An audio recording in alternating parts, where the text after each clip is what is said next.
This is KUGAN CASSIUS for IFL TV in association with MTK Global. Sunday morning, first of all, I want to say to you, I appreciate you doing this morning because I know you didn't do it. You know what? I left last night. I said to Umar, and he was busy. Like, I don't want to grass him up, but he was grafting, right? We did our new show, which I don't know if you saw it. Worked really well. Numbers were really big for us. And I said, Umar came to me, went, Can I grab you? I went, I'm just doing this show. I'll do it after. Finished the show. Looked around. No Umar. Thought, now's the opportunity to slip off. In the car for 2 or 3 minutes.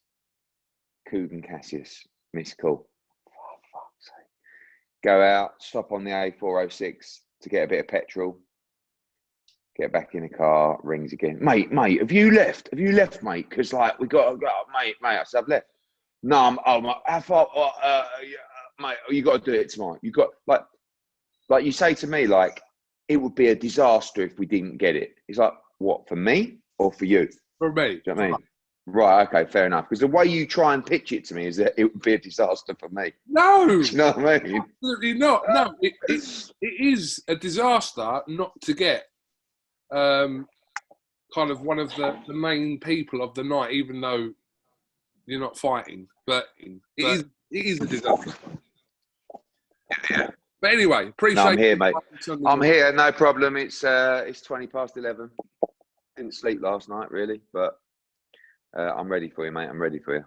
Okay, so let's roll straight into it. Again, produced another eventful, action-packed, whatever you want to call it. Everything that show last night, similar to obviously your first show back with Warrington and Lara the week before. But let's start with Josh Kelly and Avanesian. And I mean, this is not a shock, is it, what happened? This was a 50-50 fight.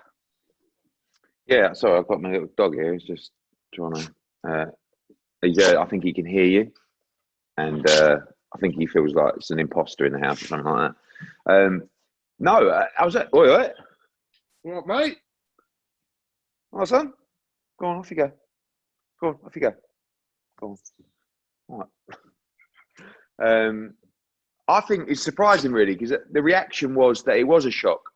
Do you know what I mean? And it wasn't, was it? Let's be honest. Like you said, it was a 50-50 fight. I do feel like people, as the week went on, I mean, myself speaking to Adam Booth, seeing the shape that Josh Kelly was in, I felt that he was a slight favourite going into the fight. But when you look at the pedigree of David Avanesian and the level that he's operated at, it was a 50-50 fight, and it was an incredible fight.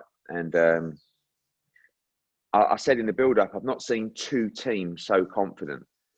You got Neil Marsh, you got Carl Greaves. They never thought for 1 second they would lose that fight. And Adam Booth was so confident because of the work that Josh had put in, the shape that he was in, what he was showing in the gym. And,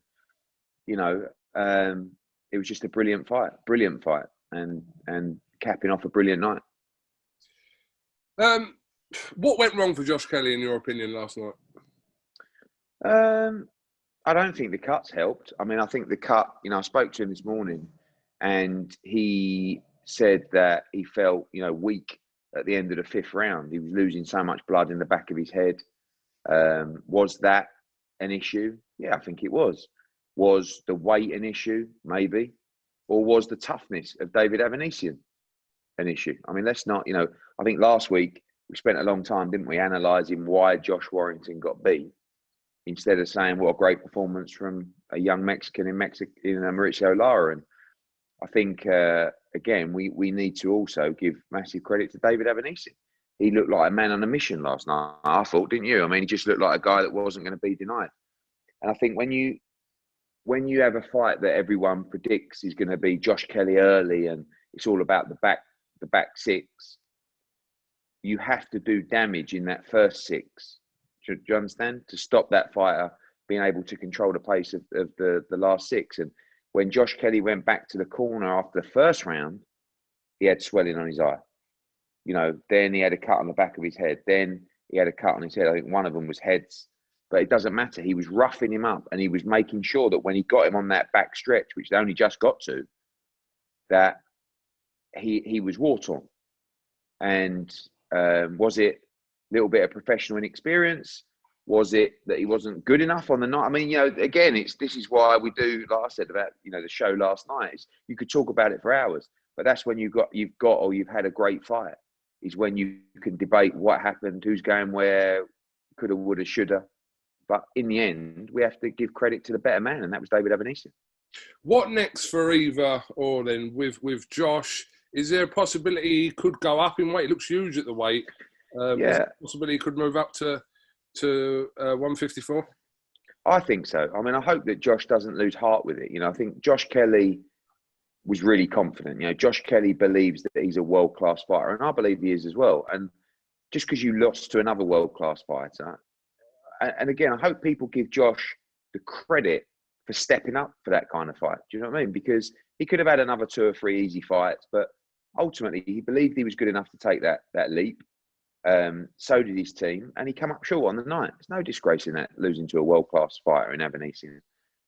I think that Josh Kelly's, when we talk about the weight, I don't see everything behind the scenes, but the impression that I got was that he made the weight better than he's probably ever made that 147 limit. He had a great camp. He was in tremendous shape. So no excuses, but he is huge at 147. God knows how much weight he puts on by the time he gets in the ring. But I would like to see him move to 154 because I think he'll be more comfortable up there. He may be more robust as well. And when you look at the division, especially domestically, and I know Josh is looking beyond domestic, and he should do. But when he comes back, once you start linking him in with, Cheeseman, Eggington, Fowler, Fitzgerald, Metcalf, then there's some great fights, isn't there? So I think it's something that he should look at moving to 54. But he will, it's going to take him a while to get over this. He's going to be really disappointed because, he believed this was the start of a huge year for him, and now it's going to be about the comeback. Do you see a need at any point for him to rematch him? I think he'll want to. I mean, again, going into the fight, like I said, he said to me that he just didn't feel strong or right, going into, I think, the 5th round, and he was losing a lot of blood. So they've got to look at that. But again, I don't think you can make excuses like that. He was out hustled, he was out balled by a very strong fighter in David Avanesian. So I don't think that, he'll want to rematch him. And listen, it was a stunning fight, wasn't it? I mean, I know we only got 6 rounds, but he was up in the fight. But as I tweeted, I think a round before, Avanesian was coming like a train. And he's strong and he can punch, and when you talk about for Avanesian, I think we should look to get him a world title fight now. I think he's boxed at that level before. I think he's improved. Everybody knows how tough he is. Everyone knows how hard he punches. And I think he deserves that. And that was a massive win for him. And I was really pleased for Carl Grieve as well, because they live it. They live it together. And it's only a small team of people that are constantly working towards improving their lives and chasing a dream. And you've got to respect and love that. So you'll be working with David Avanesian for his next 3 fights? Yeah, I'm not sure how many fights we've got left, but we've got a couple of fights left on the agreement. We signed him a while ago. Obviously, he boxed on our show in Madrid. And, we'll sit down with Neil Marsh and see what he wants to do. I think there's some big fights out there for him. I think that, again, the viewing figures were really strong last night, as they were the week before. And a lot of people were invested in that fight, emotionally, and they wanted to be a part of it. And I think Avanesian gained a lot of fans last night, don't you? I mean, which British fight fan wouldn't want to see Avanesian fight again? Mm. A lot of people talking about Avanesian against Conor Benn. That's a tough fight. But listen, if Conor Benn can beat Samuel Vargas on April 10, there's a guy that maybe in 2 or 3 fights, Benn against Avanesian's a big fight, So I think as long as we can keep putting on great fights and people are willing to take chances and they believe in themselves, we'll be fine and everyone will get great opportunities. Just a final one on this, Kelly Avanesian. Adam Booth, absolutely correct to throw in the towel when he did. Oh, yeah. Really, really good. I mean, Adam is a very smart trainer. And, I think he got to the point. He knew with the cut, he knew with Josh sort of, unraveling and hurt, that he could have got knocked out, and he could have got knocked out badly. So if you're going to lose the fight and there's no way back, and you can save your fighter from getting knocked out or badly beaten, then fantastic work. You know, Josh Kelly comes out of that fight last night with defeat, with a bruised ego, if you like, but without, you know, being severely hurt or being knocked out. So I think that, you know, again, it was more of a, you know, ego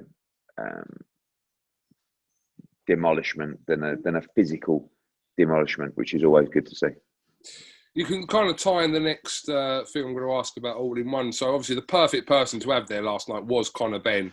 Vested interest in obviously the Canelo fight, but there's that Marku situation who had an impressive win over a very game Ryland Charlton yesterday. But how does this all tie in now? It seems that Conor's not still interested in Marku. Marku's kind of saying last night after his win that he doesn't want to fight me.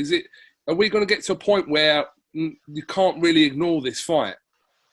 I think that this always happens in boxing, doesn't it? When you've got a guy that's sort of starting to fight world level guys or fringe world level guys, and they're looking at the major fights, and then you've got a fighter coming in, you know, 6 or 7-0, you know, calling out those big names in the division, and Marku is right to do it. You know, he's right to call those guys out. I thought Ryland Charlton was fantastic last night. I'd like to say that he's got a future with us 100%, because when you show that much bottle, when you show that much arsehole live on TV, you'll be back and people love to watch you fight, right? So Florian Marku, for me, I think he's got every right to call out Conor Benn. And I think Conor Benn's got every right to say, look, I'm fighting Samuel Vargas. I want to go on and fight David Avanesian and these kind of guys. But if Florian Marku keeps winning and steps up the levels, and it was a good win last night, but there are many levels between Ryland Charlton and, you know, Samuel Vargas or Formella or these kind of guys. So I think we're going to have a lot of fun with Florian Marku, you know. And I think last night, although he says his legs got tangled and the knockdown, I don't think he was badly hurt. I thought he boxed really, really well, really well. I thought it was a mature performance. I think he's technically underrated. I think he punches very hard as well. I think he can even move down to 140. But listen, when you talk about Marku against Benn, if the timing becomes right, and the timing becomes right by Marku winning bigger fights, right, then that fight becomes a big fight. And, you know, you could sell out the O2 like that to 18,000 Albanians, you know, that would come to watch that fight. So for me, it's not, I know it's there. I know it's potentially bubbling, but I certainly don't see it as a 2021 fight, because, you know, Conor is going to fight Samuel Vargas, you know, potentially David Avanesian, or, you know, and keep moving in that direction. But I think that if Florian keeps putting in performances last night and has a few more big wins, I don't think you can ignore it. Eddie, Sam Jones said today that he doesn't believe that Conor Benn has beaten anyone as good as Ryland Charlton. I disagree with that. I think Formella is maybe name-wise, but opponent-wise, just like level of opponent, he doesn't believe that Conor Benn is questioned. Has he beaten anyone better than Ryland Charlton? I mean, it's difficult. You know, Ryland's only had 6 fights. He's 5 wins and a draw or something like that. His best win is over Joe Laws. So you can debate it all you like, but all I know is that Conor Benn, he's ranked in the world. Conor Benn just beat Formella. Conor Benn's fighting Samuel Vargas. And listen, I've signed Florian Marku, so I'm not against it. I just know how the game works and know that, you know, when you're 7-0, 8-0 and you're chasing those big names, Florian's right to be calling out Conor Benn. And Conor Benn right now is right to say, look, this is what I'm doing. But as that becomes bigger, as more people start talking about it, of course, it's a fight that could make sense in the future. But I'm not talking 3 years. I'm just saying that right now, you know, the next couple of fights are mapped out for Conor Benn, but anything could happen. And I know one thing about Conor Benn is he'll fight everyone. I mean, Conor Benn's not scared of Florian Marku. Let's just obviously get that out there. And Florian Marku ain't scared of Conor Benn. So maybe. But I know the plans for Conor and he's progressing perfectly. What's an ideal opponent next for Florian Marku then?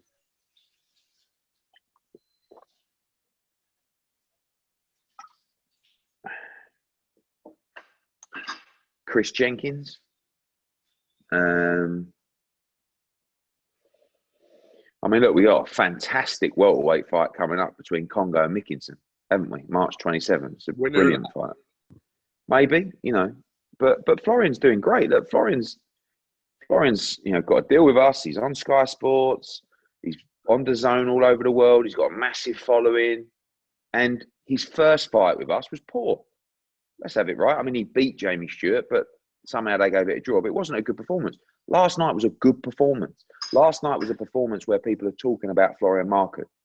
So he'd be fine, and we'll have a lot of fun with him. We really will. Just recap on the rest of the night. Obviously, a disappointing night for Robbie Davies Jr. Excellent win for Jordan Gill. Johnny Fisher, heavyweight pro debut, looked good. But yeah, just a little recap on the rest of it, Ed. Yeah, I thought, you know, starting off first, I thought Jordan Gill boxed really, really well. Really well. And that was the perfect opponent, you know. And listen, you've got to give massive, again, credit to the Mexicans who came over. Juarez didn't stop trying, did he? From the first round to the last. He was hurt in the last round as well. That was a perfect fight for Jordan Gill. I want to see Jordan Gill fight Isaac Lowe on the AJ Fury card. You know, we know that Fury will want Isaac on that card. I think that's a really good sort of show opener, if you like. Thought he boxed really nice. And I thought Johnny Fisher was great. You know, he makes me smile. He's such a nice fella. You know, after he said, "I know I've got a long way to go, but I'm going to work really hard." I said, "No, you are, mate." I said, and I thought he boxed really well.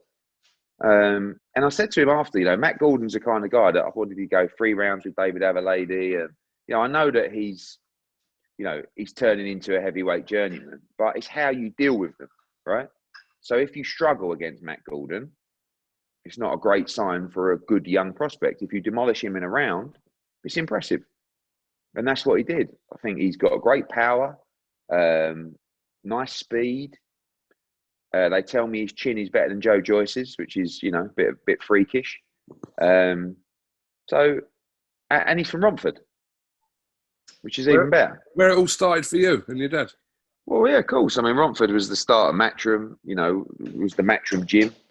And I probably spent most of my life there, probably from, I don't know, 8, well, even younger than that, you know, going down a snooker hall at the Matchroom. So, you know as well that when someone comes out of that kind of area, the support's massive. Yeah. And I know a lot of people that sponsor Johnny and they're involved with Johnny, and you can't help but love him. So I can't wait for crowds to return because I think he's going to be huge. But nice and slow with Johnny Fisher, you know. He's had, 4 amateur fights or something like that. So he's got a lot of potential, a lot of ability, but nice and slow. We'll do the right thing with him and S-Jam. And, you know, Sam's great. Sam gets so excited about everything, you know. Sam Jones reminds me a little bit of me when I started out, where I was just so, you know, engrossed by it all, and he's so enthusiastic, and he really loves his fighters, and you know, but he also knows, although he bigs them all up, he also knows that we just have to go at the right pace, and there's a lot of work to do with Johnny Fisher, but we're all up for putting that work in, and I think it's going to be a lot of fun, and I think he's got a lot of potential. Robbie Davies Jr., cracking fight. Again, I'm not a, you know, king of the tactics, or I'm not, but I just don't know why he stayed southpaw for so long in that fight. You know, the one shot that kid had was a straight right hand, and he couldn't miss Robbie Davies all night long. And again, like I'm just a fan watching, but for me, you know, the best shot to hit a southpaw was a straight right hand down the pipe, and that was the shot that was doing all the damage. I think Robbie deserves a lot of credit because he was badly hurt early on, and he came back in the fight. And I actually thought, at the end of the fight, he might have nicked it. And then I tweeted that out, and I just got so much stick saying, "No, Valenzuela." But it was a really, really close fight, and I thought the judges done a good job. And Valenzuela had a big last round as well. Brilliant fight. You know, I know losing is horrible, right? No one likes to lose. But if you've lost in a great fight, and if you've you know, giving your all, there's no shame in it, and you can come again, you know. And ultimately, opportunities come from people wanting to watch you perform, wanting to watch you fight. So the answer is, would you like to see Robbie Davis in another fight? Yeah. Look at his fight last night. Tremendous fight. Look at his fight against Lewis Ritson. Fight of the year. Now, I know they didn't go his way, but Robbie Davis is always in entertaining fights. But I just think tactically he got it wrong last night. Obviously, there was a huge black mark and a bit of controversy last night. Have you got anything to say about it? Or go on. What's this? Is this a gag? No, it ain't a gag. It's just everyone was. Go on. I'm not. Go People on. were talking about your V-neck Gucci. Like, what was all that about? You got any comment to make on that, mate? Do you know what's unbelievable about that, right? Shouldn't really tell you this, but do you know how long I've had that V-neck? Go on. 12 years. So if you look back at when Audley Harrison won prize fighter, all right? I was wearing it then. The same thing. And the story with that is, I went into a shop called Zap in Buckhurst Hill. Know Zap very well. Quality shop. Is it even still going? Yeah, great shop. They've got a 40% sale on at the minute at Zap. Have they? Yeah, they have. Really good shop. And it was something like, I think it was like 300 quid or something like that, which at the time was just massive. And I thought to myself, and the bloke in there was going to me, mate, it's camel hair. It's unbelievable. Yeah, blah, blah, blah, blah. I thought, oh. Anyway, I bought it. And I reckon I've only worn it about half a dozen times. But went into the cupboard last night and thought, should I put a suit on or should I go a bit casual? And I thought, how's the Gucci camel hair getting on? Cool, look at that. You know when you pull something out, you think, forgot about that.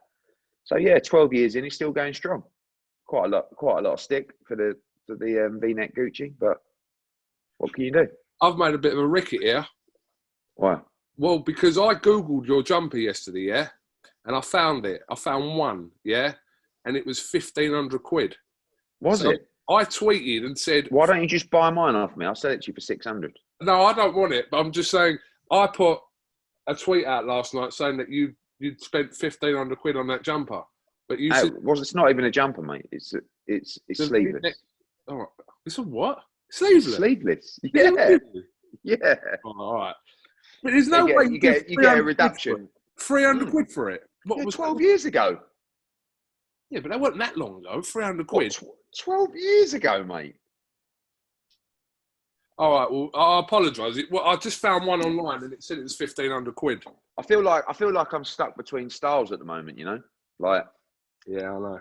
I'm 41, and through lockdown, I'm just like, I just want to wear tracksuits. I just want to wear tracksuits all the time, and I've sort of started dressing a lot more casual. But I'm kind of renowned for wearing sharp suits.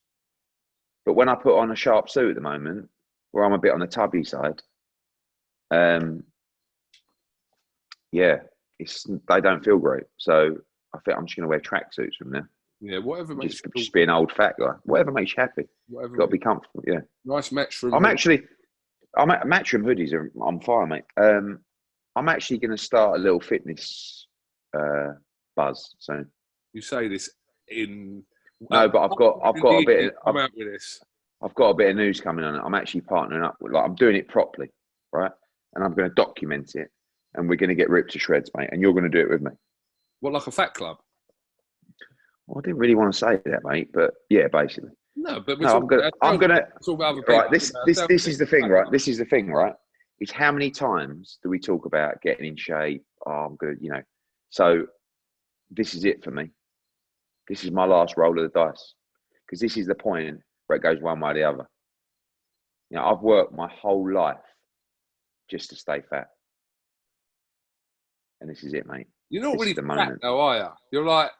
No, not really, but I'm not exactly ripped to shreds, am I? Do you know what I mean? At the same point, so I don't think I'll ever be ripped to shreds, really. But I want to lose 1.5 stone, and I want to start working on. My arms are quite pathetic, really. Yeah, so I'd like to gain a little bit of muscle, and I'm going to give it a crack. Well, we genuinely Just putting that out there. You know, this is a bit of a counselling session at the same time. It just happens to go out to millions of people. But yeah, I'm going to do it soon. And if you all want to get involved with me, let's do it. Eh? You can do it with me as well. Okay, no problem. Eddie, just round off on a few things. Gibraltar, March 27th. Yeah, baby, rumble on the rock. Let's go. Yeah, Dillian Whyte. How's that week going to work? I'm just curious to know how that. So this is going to be unbelievable, right? So this is what we're going to do. And you're coming, right? Yeah. Get this. We're going to go into the bubble in London, right? So we're all going to meet. So London, UK fighters, staff, production, right, everything. We're going to meet media. We're going to meet in the bubble, at the Wembley bubble, right? Yeah. Say on a Monday. Yeah. We're going to test on arrival. Mm. We're going to go into our rooms till everybody gets their results. The next morning, everybody that's negative will make their way via Matchroom Transport to a private chartered plane, and we will fly the entire fighters, teams, everything into Gibraltar, where we will test again, and we will enter the new bubble in Gibraltar. And it is going to be a brilliant experience. Fans look like they will be allowed as well, which is fantastic, and was, I think important for this fight. It's just going to be an amazing experience. It's, life's all about thinking outside the box. Life's all about taking chances, rolling the dice a little bit, and doing things differently. And we were stuck with a position where Dillian Whyte trains in Portugal. Okay, it's a red list country, and when it went on the red list, he really had an option just a couple of weeks ago to come home, but he'd have to isolate for 10 days. And it was just, he said to me, I can't afford to lose this fight. My camp out here, everything is perfect. And then we looked at taking him from from Portugal to Spain, right? And he was going to move on last Friday. And he just said, I can't, we were renting a villa. I was building a gym in the garden of the villa. And he just said, like, it's gonna affect my preparation. And I can't go into this fight having jeopardized anything. So I spoke to the team Povetkin, and they understood. Obviously, they pulled out previously with COVID. They were happy with Gibraltar. The sports minister there, the chief minister, absolutely over the moon. And it's going to be a brilliant event, mate. It really is going to be an event that's going to fascinate a lot of people. How are the board with this? The British board. The board they're going to be the commission. Yeah, but no, how were they about you going over to Gibraltar to do this? Fine. I mean, they'll set up, there's never been a major boxing event in Gibraltar. So there's a lot of things the board have got to be happy with. Obviously, we're going to be bringing in the right doctors, the medical team, make sure that everything's set up for the local hospitals, etc., etc. And the board will be across that. But that's what they'll be really elected to do, because we don't want to bring in a new commission that's never done a big fight before.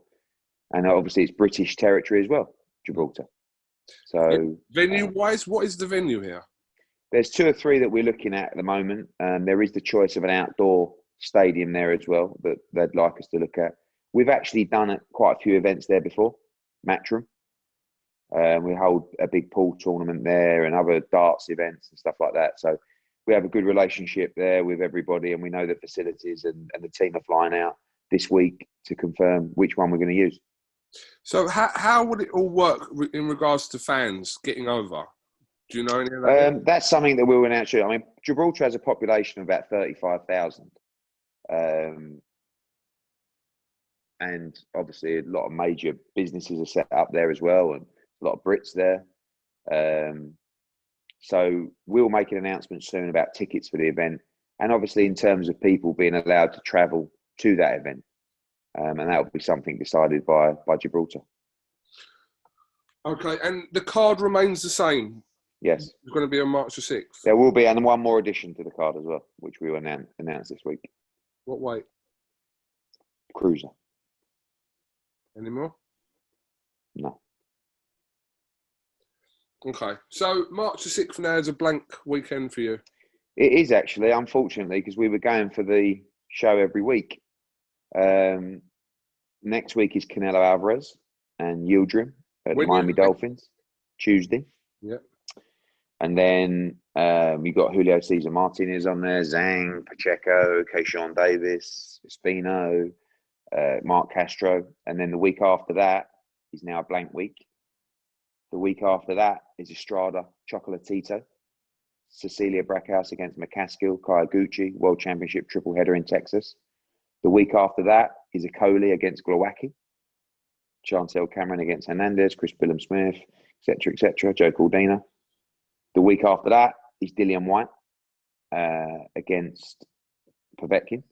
And don't forget also, this weekend coming is not just Canelo Alvarez, it's also Joseph Parker against Junior Farr as well this weekend.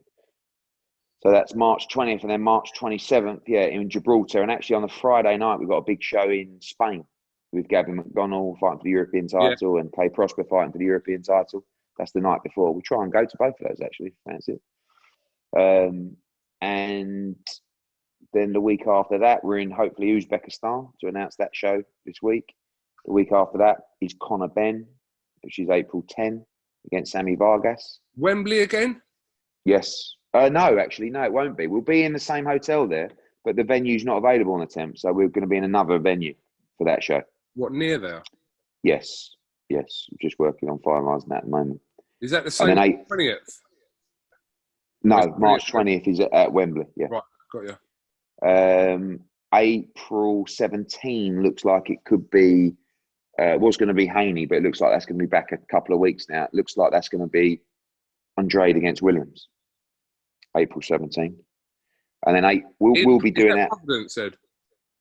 Yes, subject to, where we are in the world. Yes. From a COVID perspective. And then April 24 or March 1st will be our big show that we're looking to put together. And then obviously subject to Canelo winning on Saturday and subject to a few other bits and pieces that we'll finalise. May 8th will be the big one. Canelo Alvarez against Billy Joe Saunders. Is Billy Joe coming out to Miami? Yes.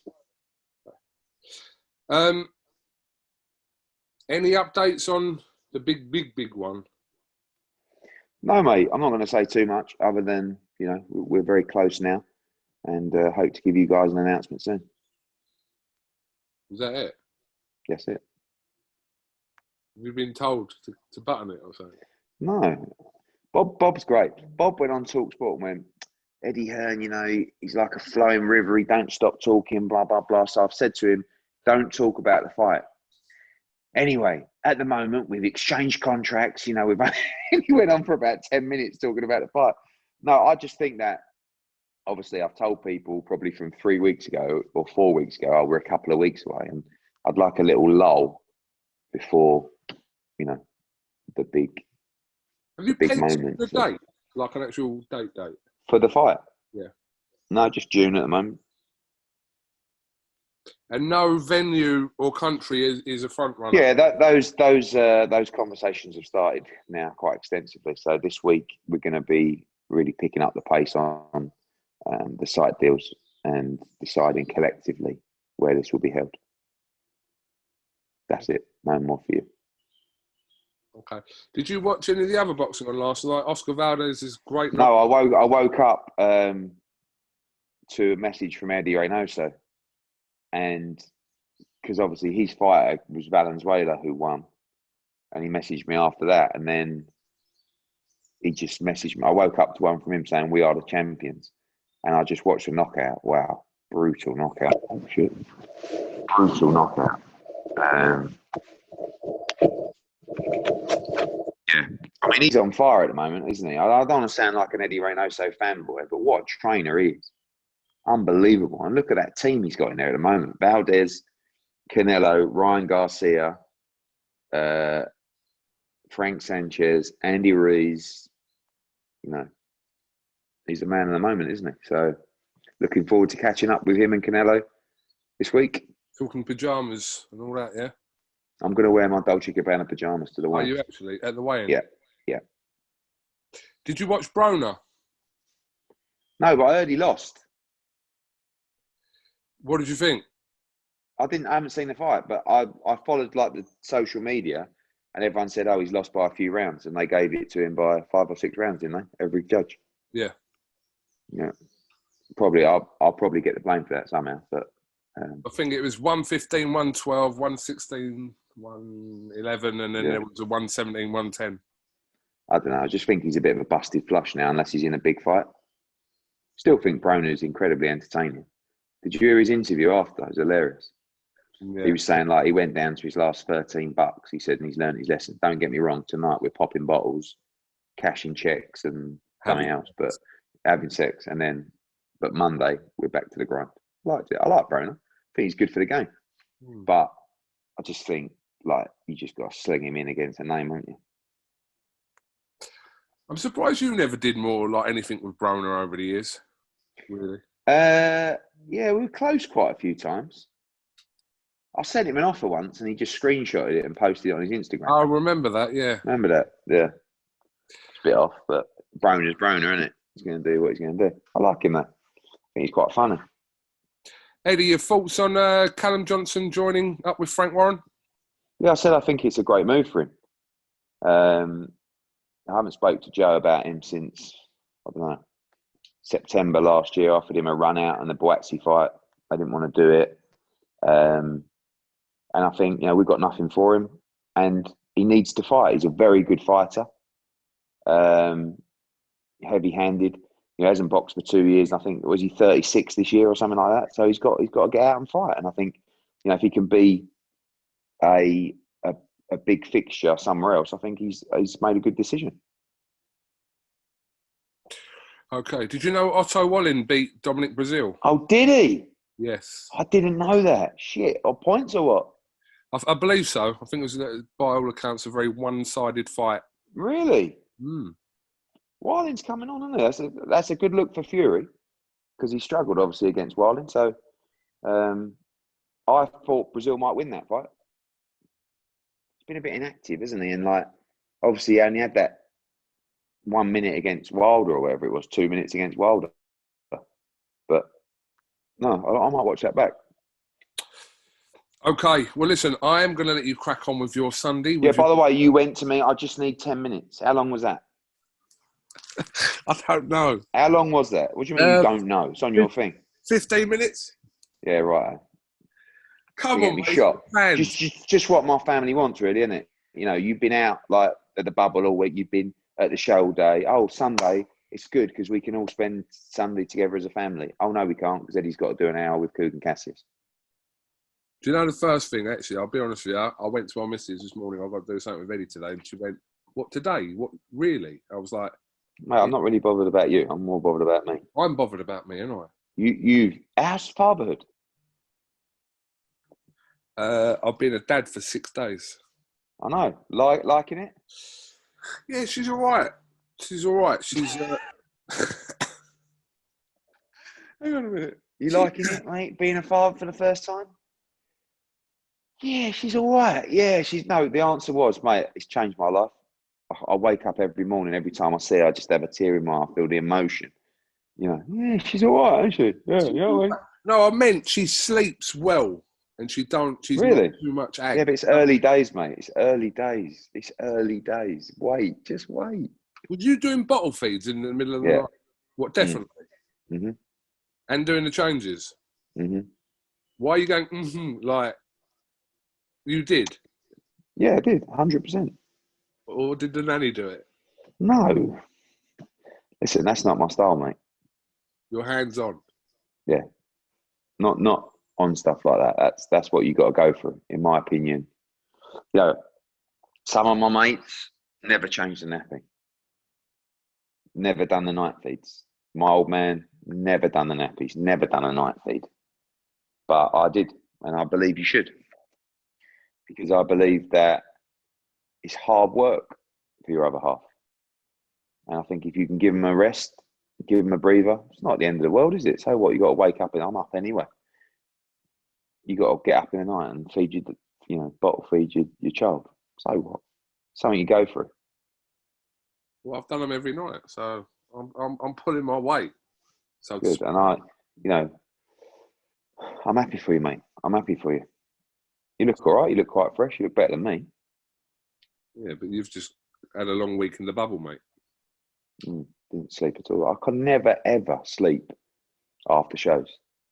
I've never been more motivated about boxing, and I can't explain to you how it engrosses me and my mind. So much so to the point where, like, shit. After a show like that, literally, I cannot sleep. I can't stop thinking about things. Can't stop thinking about the next show, the next fights we're trying to make. And we're on such a great run of fights and matchmaking. We've got to continue it. And, like, you know, I said to the guys today, send me the March 20 card. Just want to look at it again, make sure we've got the right opponents for it. But, you know, and I know that we've had a couple of defeats in the last couple of weeks, but this is how it's got to be. If you're not good enough, you won't win.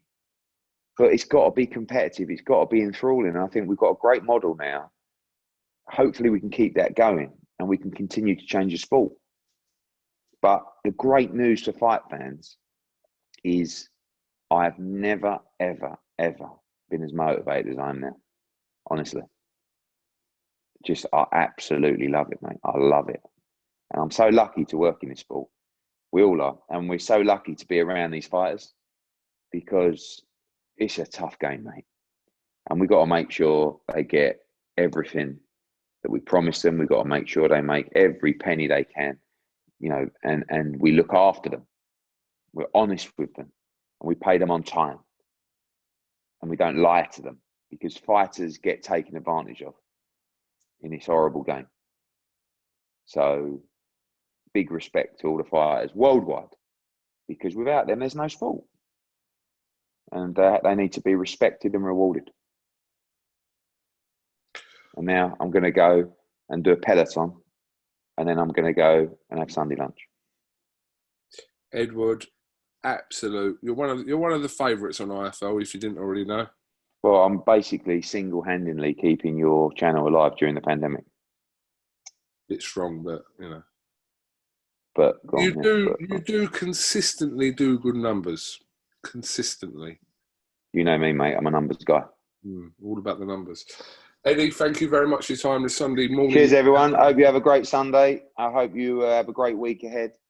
I'm not really one of those people that goes, you know, wants to do an Insta post in the morning going, come on, it's Monday, guys. Smash it. Let's take the week by the other. But stay positive. Keep grafting. Keep grinding. Oh, Boris is out tomorrow night. I think we're going to get some good news. The end is near, right? So roll your sleeves up, put some cold water on your face and get ready to rumble. Let's go to it. Love what you do. Have a passion for what you do. Wake up every morning with a fire in your belly, because I do. It's the greatest feeling in the world. Thank you very much, Eddie. And Andy will be out in Miami. So he'll catch Will he? He's a boy, isn't he? Yeah. All righty. See you guys. Happy Thank Sunday. you very much, Eddie Hearn.